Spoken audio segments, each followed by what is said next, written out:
So, think about how you can be instrumental in making sure your team members are uh, leveling up and at the level that they need to be. Again, that makes you shine because then folks feel comfortable. Hey, they helped me in doing XYZ. They, and especially if everything that you provided them was beneficial, they can now use you as a resource. Oh, okay. If something else comes up, well, maybe I can start with her versus going to somebody else who didn't have a clue about what was going on. You're now looked at as a subject matter expert. And so that way, you're elevated in that operation. Again, it's not limited to just a small office. It can also be something in a large um, uh, hospital setting or multi-practice setting where, hey, you've assisted others and they know, okay, hey, if you ever have a question, because they talk among themselves too. If you ever have a question, you can always go to Miss Sally. Miss Sally got you, and she'll give you additional information. Look what she made for me.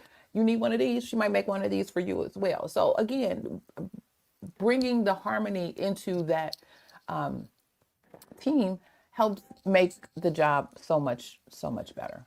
Mr. Jesse, did you have anything on that? I think that when you were talking about, coworkers, I think that it is a lot of people, especially in smaller practices. I think that people really forget or overlook how important standard operating procedures are and having protocols in place to do things. It makes it so much easier. That's right. That's right. And oftentimes those things are lacking, or they're just dusty on a shelf somewhere. No one pulls them out. I was just having a conversation, and this was not in the health field, but it's still applicable. Someone was doing some training to a new staff, and the person really wasn't a trainer, but just because they did the position or had done that role, it was given to her to now train this new person. And she recognized she wasn't a trainer or whatever, but I do what I got to do. So, and she's so used to doing what she does that she didn't necessarily consider all of the information that the new person needs to know. So, at this time you need to do XYZ because at this time this is going to happen and you're going to have that. Well, when the new person comes in, you're just telling them, do this, do this, do this, do this. They don't have any other background information.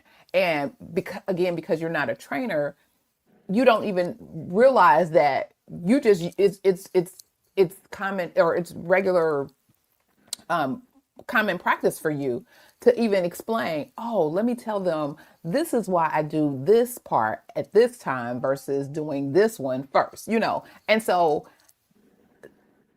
it could have all been so simple if you just provided the person that you're training with that information. Same way with these SOPs.